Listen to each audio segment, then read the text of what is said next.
scene of a shooting.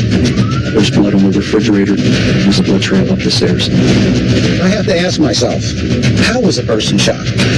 She was shot twice in the face. Was it from a distance?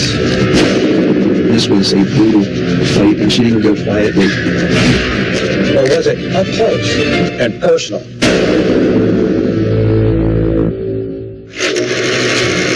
I grew up in a funeral home. For me, being around dead bodies is a normal part of life. For the last 25 years, I've been the coroner of Dauphin County, Pennsylvania. I've participated in nearly 3,000 autopsies. They say everybody has a story to tell, but I say everybody has a story to tell. It's my job to listen.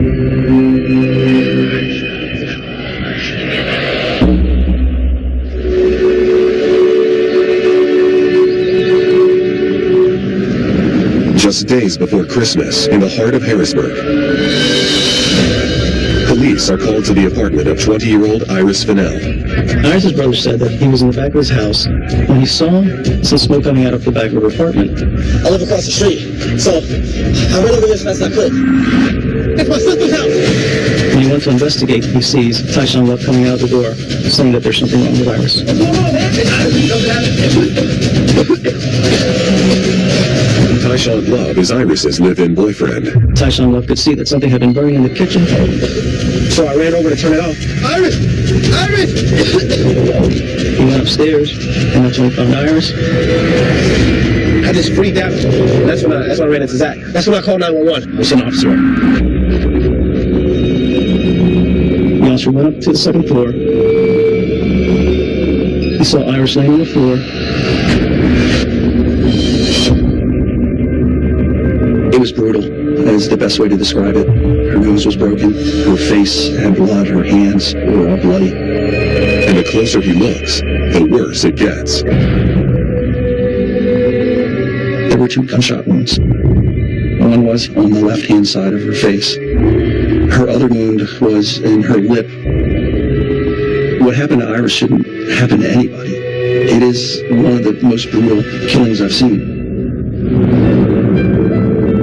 At that point, we could either think this could be a rape, was it a robbery? We always have to look at everything. We have to look at the science of this. The science is what's going to tell us what exactly happened to Iris. We got a signal 12 on 120 Marlborough Street. Police need the expertise of Dauphin County Coroner Graham Hetrick. I was having lunch when I got a phone call about a signal 12. That means there's a body at the scene.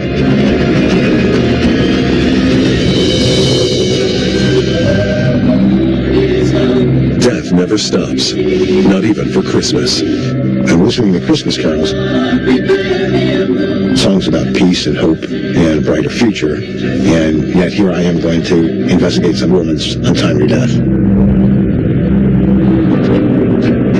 When I got out of my car at the scene, the first thing I did was to coordinate with the police ID people that are there. Hey, Hector. Hey, Graham. What do we got? The Vic upstairs, boyfriend came home and he found her. Boyfriend discovered the body, huh? And Vic's brother? He lives next door. Regular Grand Central. Yeah, let's take a look. Let's do it.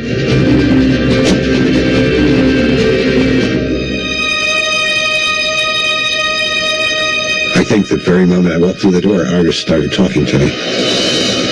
Because I find, in most cases, a house is a reflection of somebody's personality. And even the fact that when I looked at the meal that was now burnt to a crisp, it was a meal consistent with a holiday meal. It seemed as though she was expecting friends or guests over the weekend. But now, Graham sees a story of violence painted in Iris's kitchen. Well, we've got a blood pattern here. I started to notice blood patterns. Some of them were transfer patterns where somebody touched the blood and then transferred it onto the refrigerator. Graham also notices a second kind of pattern. Supreme velocity scatter.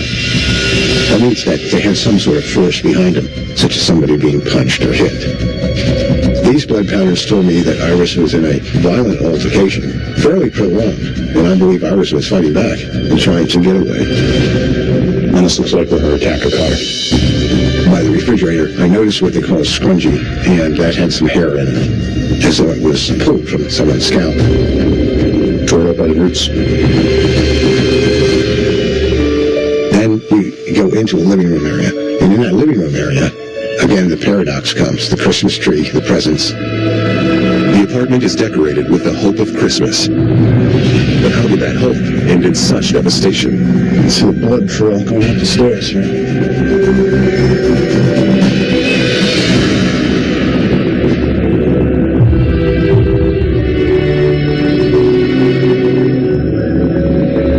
The bedroom area was in complete shambles, in opposition to the order I saw in the living room. So it looked as though a struggle took place in that area. Graham now gets his first look at Iris. When I first looked at Iris's body, I saw pain. Well, we have 2 gunshot wounds to the face. There's also a lot of bruising. Iris's face is telling Graham a terrifying tale. And some very clear signs of sooting and stippling around both of the wounds. The sooting is the smoke, basically, coming out of the barrel of the gun that stains the face. Stippling is the unspent powder that flies out of the gun, lands on the skin, and actually burns little dots into the skin. And that tells me that both the gunshot wounds were close, almost contact. From all appearances, Iris has likely been violated in every possible way. Iris had a t-shirt on her top, but she had nothing from the waist down. Her legs were apart. We're looking at possible sexual assault, so we're going to need a rape kit. Take a look at her hand here. I also noticed her one hand was defying gravity.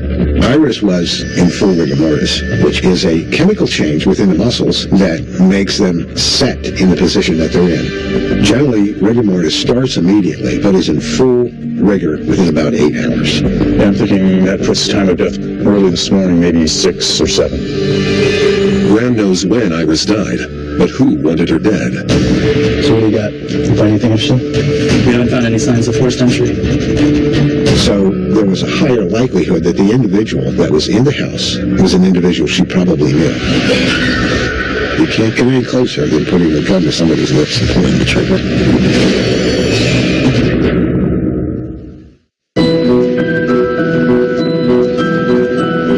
While Harrisburg, Pennsylvania joyfully prepares for a white Christmas, Coroner Graham Hetrick is investigating a devastating murder. What do we have 5 days before Christmas? We have a young girl, Iris Fennell, shot twice in the face, badly beaten. We have a possible sexual attack, and we have a young child that no longer has a mother. Iris's family is grappling with the impossible. How to tell a 5-year-old little girl her mom is never coming home? I want to maybe try to keep it from her.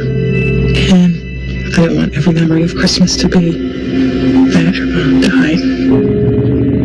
But the next day we decided to tell Brittany. Honey, I need to tell you something about your mom. It's very bad. What happened? I remember my grandmother, she was just saying that, my mom went to heaven, and I just remember asking her, well, why isn't she coming back then? What happened to her? A very bad man did something to her. She looked at me, she said, why didn't my mommy run? Why didn't she just run? And I told her, I don't know, honey. But she's in heaven now, and she's safe now. I want to see her. I know, sweetie. I know.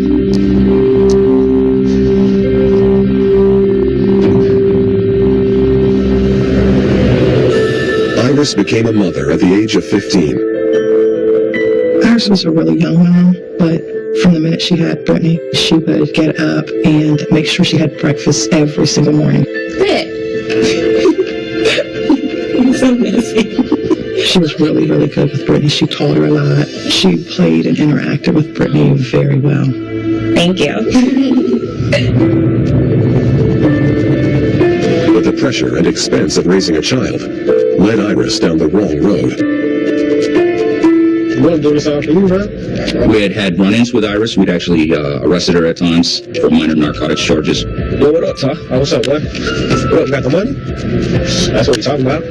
We had somebody that ran around with some people that were pretty tough and were involved with drugs. We also know that she wanted to change her life. What we about to do, bro? I think we can have it. the last conversation we had, she was telling me how she was going to prove to me that she was a good mom. She said, I'm going to be a nurse and I'm going to do everything right with Brittany. So excited for school? Why? Because it's so bad. Iris was a very intelligent young woman, a very pretty young woman, very driven young woman. Iris was a high-risk victim, but she also was trying to break away from one lifestyle to create another that was more productive, both for her and for her child. The tragedy was, when you looked at Iris's life, is that she was just on the brink of opening the door to opportunity, and that door was closed. Good girl. It's now up to Graham to try to figure out why. My whole existence is to be an advocate for the dead. Because I listen, I can tell the cause and manner of a death. And sometimes can point in directions that can help the investigators find perpetrators. The subject is Iris Fennell, 20-year-old African-American female, 130 pounds, 5 foot 6 inches tall.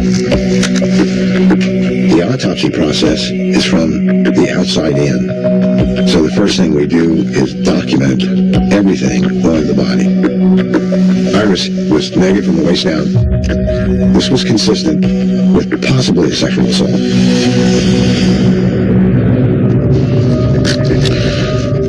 There were multiple deep tissue wounds to the face. Some of them were consistent with being pummeled with a fist, while others were more consistent with being hit by something rounded. Possibly a pipe or possibly the butt of a pistol. Got the x-rays back. Oh, great. Let's take a look. There was a fresh fracture in the hyoid bone, which is a bone high up here in the neck. That means that she was, at one point, grabbed at the throat and probably an attempt to strangle her. She suffered all of these insults. And notice her hands. These are defensive wounds, deep lacerations. Looks to me like she was fighting back. But Iris's fatal wounds tell Graham she never had a chance. And note the sooting and stippling wounds. The gun was held right against her face. Why 2 shots, you think? Seems like overkill. We'll have to dig a little bit deeper for that. Can I have the scalpel, please?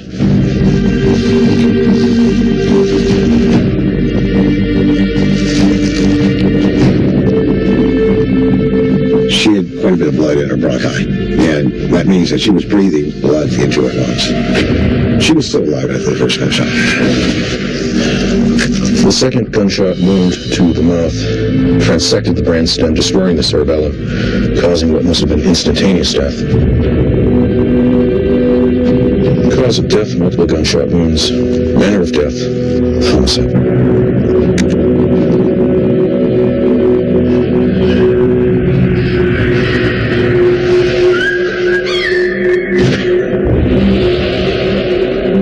In this case, with Iris, you have to think about somebody being so angered after shooting a person once that they would put a gun to their lips and fire the gun again.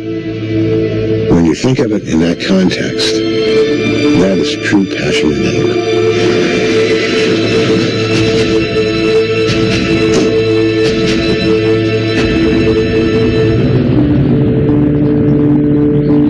Detective Baez pays Graham a visit. So what's your take on it?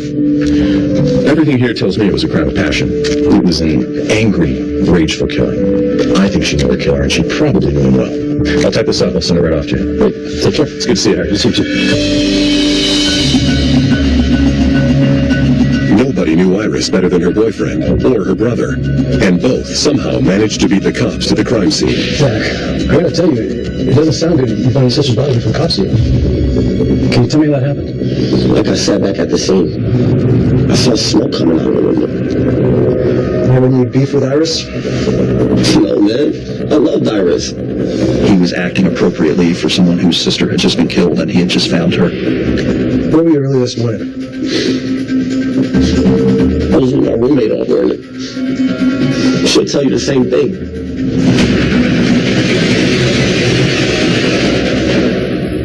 Zach's alibi checks out, There was no indication whatsoever that the brother had anything to do with this. and investigators change their line of questioning. What about her boyfriend, Ty? I really like Ty. They seem pretty solid. Detectives have their suspicions about Ty for one simple reason.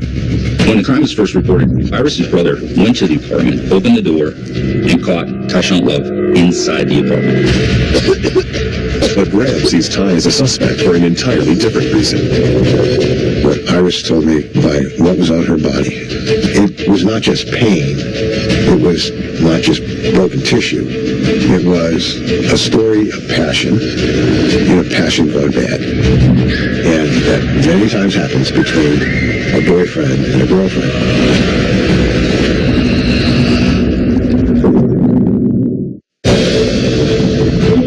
The day after the fatal beating and shooting of Iris Fennell, Coroner Graham Hetrick suspects her killer likely knew Iris well.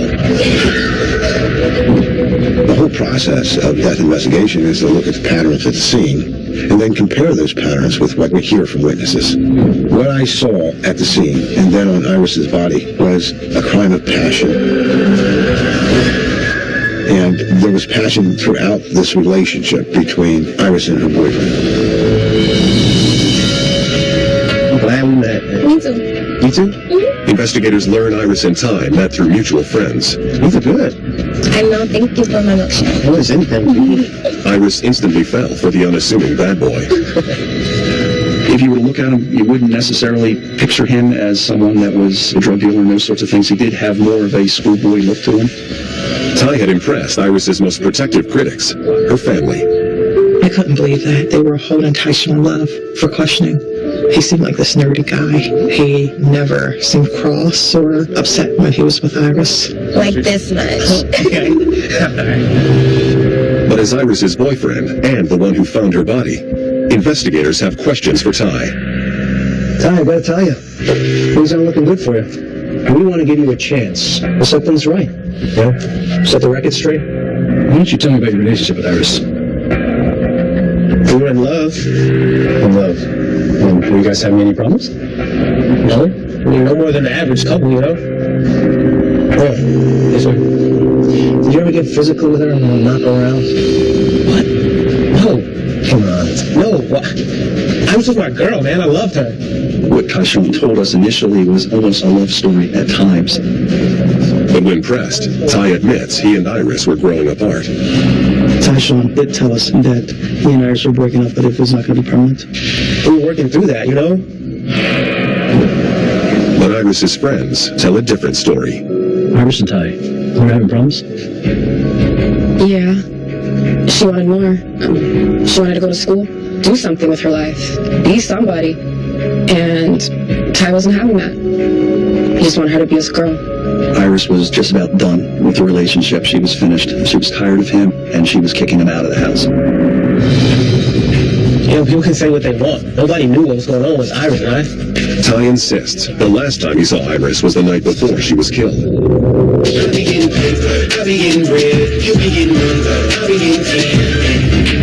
At about 11:30 at night, he met Iris at a local bar in Harrisburg.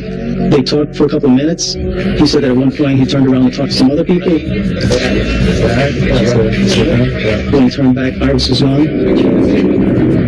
And she left early, and I was supposed to meet up with her after. But when I went there, I didn't see her. You left the bar, and you went back to her apartment, and she wasn't home. Right. Well, the first time she wasn't there. So you went back to the bar and then back to the apartment? Right. Wait, no. You're confusing me. We definitely suspect that he was not being truthful to us. That's not what you told us the first time. Okay. When a person tells a lie, it's hard to recall a lie. No, listen. When you tell the truth, it's easy because it's the truth. But when you're making something up, it's hard to recall. Okay, look, I'll tell the truth, okay? I was supposed to meet up with Iris at her apartment after the bar. But I ended up not going home because I left with another girl. Tyshawn told police that he had spent the night with a girl named Maria Garcia. You wanna get out and do something? Yeah, let's go. And had come home after spending the night with Maria Garcia and had found Iris dead. That was Maria, girl. She'll back up your story? Yeah, she'll tell you everything.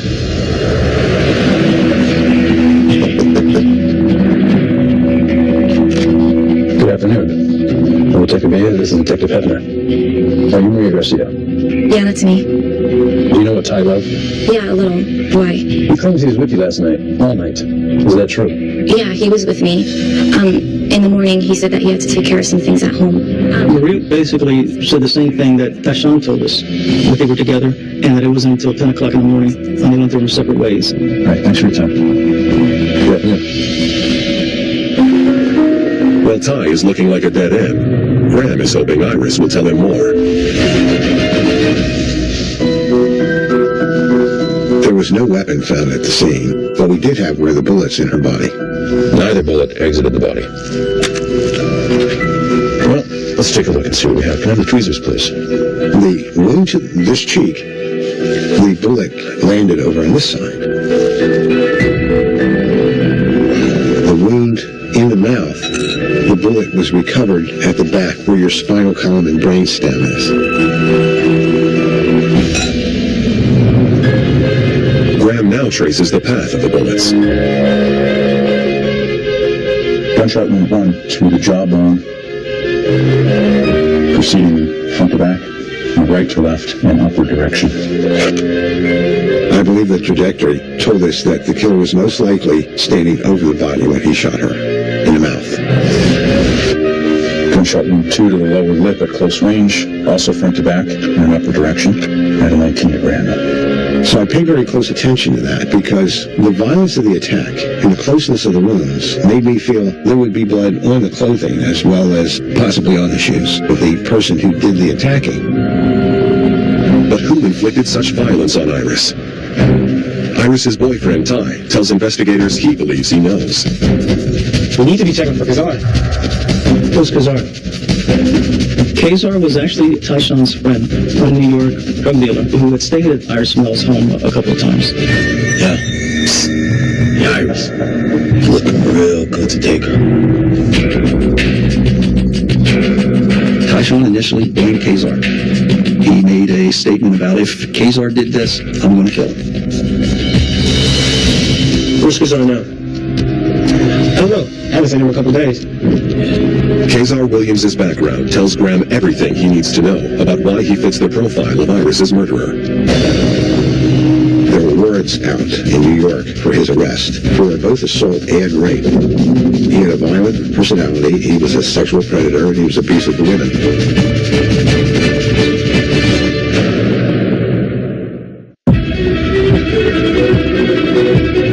Dauphin County Coroner Graham Hetrick is one day into the murder investigation of Iris Fennell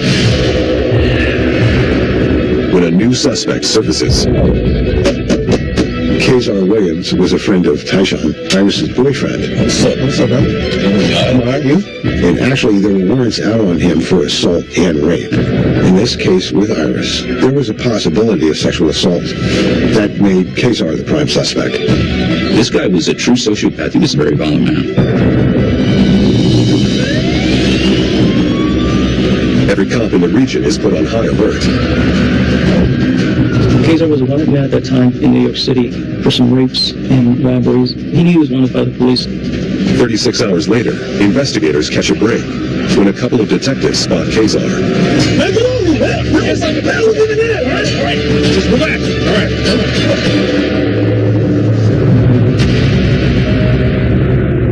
Things don't look good for you, man. Iris dies and you're wanted for rape. I left town over a week ago, man. I never knew about this thing with Iris. Ty swears it was you. This is the first time I'm hearing about it. I wasn't there, man. So where were you the morning of the murder? Kazar told us that he was with his sister. Yeah, I was at Missy's house.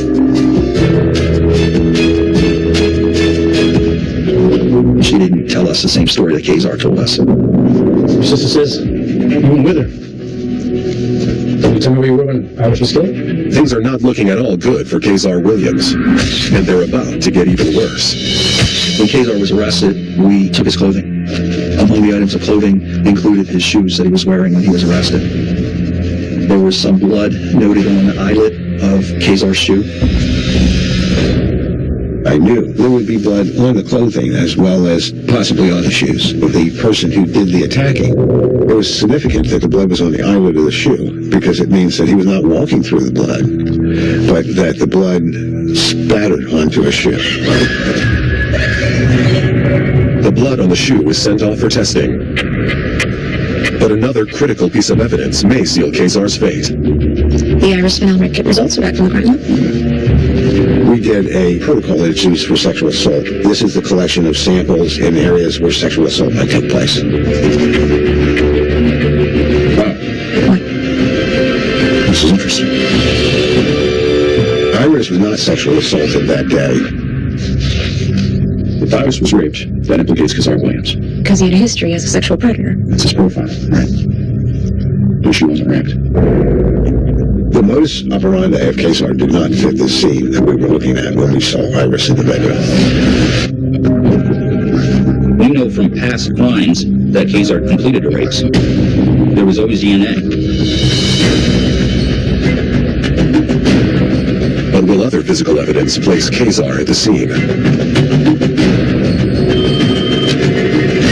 Mrs. Graham. Kazar's shoes that had the blood droplet on them. All right, fifth results. Oh? That came back as a positive DNA testing for Iris. Any kind of blood from a victim of a homicide that's on the clothing of a suspect is very significant.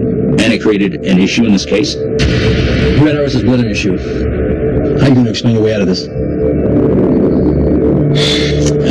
Iris and Ty were always fighting. I was there, things got physical. Ty hit, the blood must have gone on my shoe.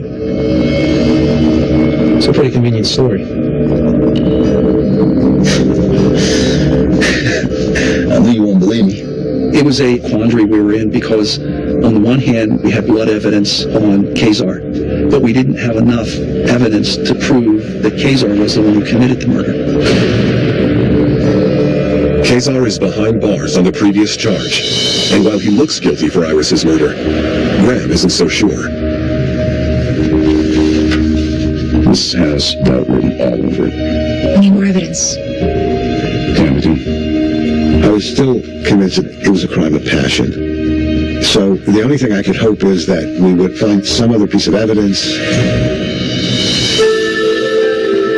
Without the evidence needed to make an arrest, the case grinds to a halt. There's no closure when you're waiting. Feels like her life didn't mean anything. Like she mattered. Iris was somebody's daughter, somebody's mother, somebody's friend. She mattered. Her life mattered. Some homicides can be solved within a day. Other homicides can linger for a long time, and this was one of them with Iris.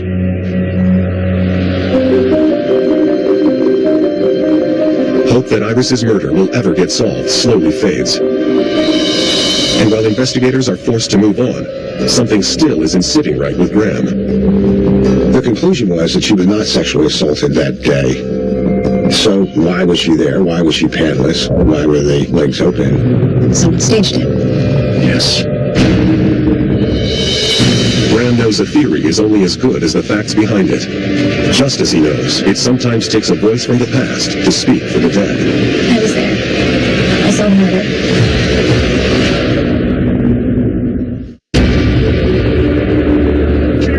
Long after the murder investigation of Iris Fennell has gone cold, Graham Hetrick still believes someone may have staged the crime scene. A suspect that stages a scene wants to put the blame of the crime on someone else. Who stood to benefit from us thinking it was rape? Who knew Kazar? And most likely knows history. There was only one person that had contact with Iris's body after her death, The boyfriend. Exactly. and that was Tyshawn. Now, 5 years later, police revisit Tyshawn's alibi.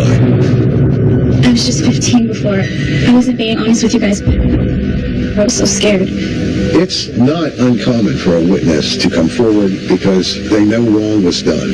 They come forward because it is a secret too deep and dark to conceal. The witness is Maria Garcia. And you can identify the man that killed Iris Fennell. Yes. Maria initially confirmed Tyshawn's alibi, but then she admitted that she was just giving him an alibi because she was scared of him. He had threatened her. I told you guys that I was with Tayshawn all night. But what? You didn't tell us everything? No. At this point, Maria admitted to being there Early the next morning, we went back to his house. Iris's house. Yes. What are you doing here? Get my stuff. What you think I'm doing? Hey, what the hell is this? Maria told police that Tyshawn and Iris had become involved in a verbal altercation. She was mad that he brought me there. So she starts yelling. Get out! Chill. Get out of here, man. Get out! What you put your hands on, huh? Get out of All of a sudden, Tyshawn goes crazy. You think it's his, huh? You think you are what? The altercation became physical when Tyshawn began beating on Iris. You know what? You think this is thing? Don't you ever put your hands on me. He starts dragging her by her hair and he drags her up the stairs to the bedroom.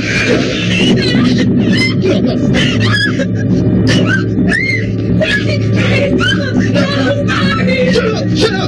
You disrespect me, huh? Get up!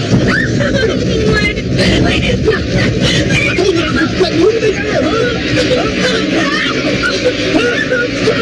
you think I am, Tyshawn was standing over her with a gun, and he stuck the gun into her mouth.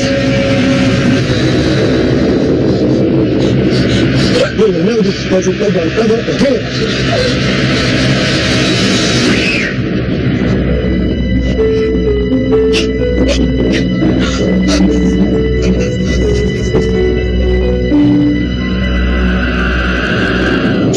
Don't say nothing. Let's go. After the shooting, Tyshawn left with Maria.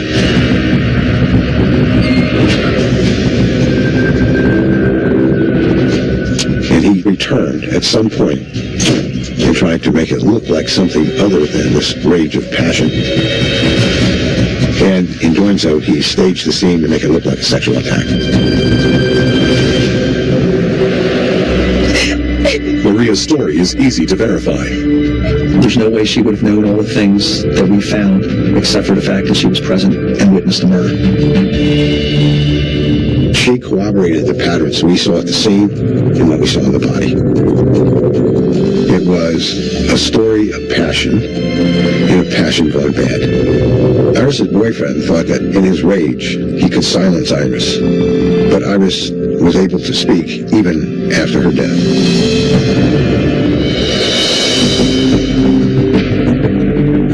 Tyshawn Love is arrested for the murder of Iris Vanel. In September 2005, a jury finds him guilty of third-degree murder. He's sentenced to 15 to 30 years in prison. We were pleased to have him go to jail because of the crime that he did. But we were more pleased to tell the victim's family what happened to their daughter and to be able to put somebody away for that.